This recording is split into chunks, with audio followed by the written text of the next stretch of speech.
Malaysia, a cultural melting pot in Asia, is rich in ethnic culture. Architecture is one of the examples to tell the difference between various ethnicities. A traditional Malay house is usually a wooden one and has its particular characters, one of which is that all houses are built on stilts. It will avoid the wood from getting rot, and also it will facilitate the ventilation. Apart from that, it will also avoid the house occupants, protect the house occupants from the wild animals that will be crawling underneath the house usually at night. Malaysia is located in the tropical area, so hot weather and humidity are top concerns for house design. The houses are built on stilts to prevent flooding because heavy rain is so common in Malaysia. So why having this one? Because usually people sit like this. Yeah? People sit like this, so you can get ventilation, good ventilation. Yeah. So this is why the reason why this one put at the lower level. For the sake of ventilation and natural lighting, the windows are designed as a Venetian blind with broad wooden slats, and the chosen material must meet the standard of low thermal capacity, like timber and clay. Okay, this house actually using totally in Chengal wood, Group A timber, without tunnelizing. Yeah, this is the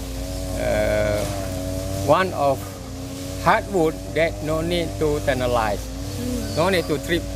Yeah, it can last against insect, very strong. Yeah, it can last against above weather.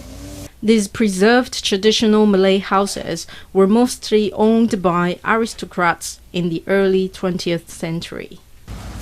We have hierarchy in space. Yeah, you see from here, it's low, then slightly higher, and the highest one.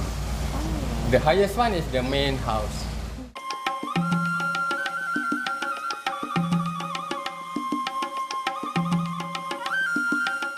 This is the main house.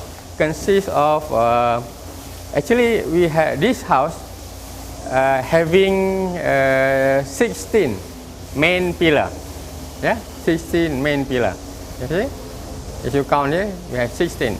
Yeah, okay. We call this as a main house or rumah ibu, the house of mother. There is another reason for calling it the mother. For the Malay, we use our physical dimension. Okay, for the horizontal, we use our hand. This one, we call it depa, we call it setengah depa, we call it here siku. Yeah, so this is dimension, or smaller one, jengkal, this one, or we use this one, inch. So this is the dimension. So every house have a different dimension actually, following the scale of the ibu, of the mother. You can see it's no joint from top to bottom. Yeah. In each Malay house, there is one main pillar. The pillar is the first material to be chosen, and before other parts are erected, the pillar has to go through certain rituals. A spirit is then invited to live in the pillar as a protector of the family. Usually, the main pillar is freestanding without any joint. Take the old palace for example. The main pillar, about 65 feet tall, is a whole intact piece of timber.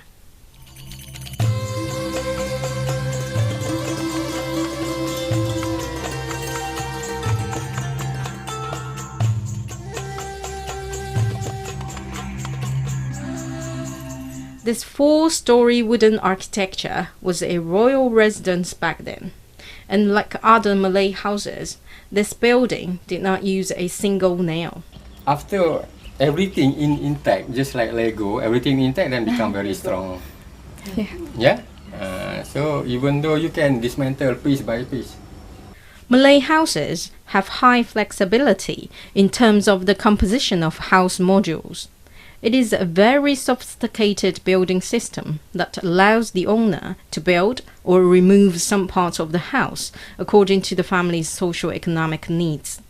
The motif on the carving, to some degrees, shows the multiculturalism. Some of them are strongly influenced by Chinese culture. Because normally the carving or features that the Malays will usually resort to is only either floral motif or geometrical motif. Actually, because in the Malay belief, or actually the Muslim belief, we cannot have any living or any symbolic motif that has any kind of worshipping elements. Apart from the house itself, traditionally, the Malays make the best use of the surrounding natural resources. This will be made of a few layers. So underneath, the most bottom part of this layer is actually the banana trunk. And then it will be covered with clays and pebbles so that it will be a good insulation for them to burn the fire here.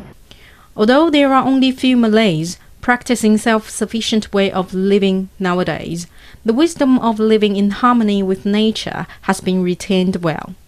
Malay houses that are adapted to people's culture, environment and needs are now carefully preserved for research purpose. And the elements of traditional architecture have been preserved in a different way by blending into the modern designs.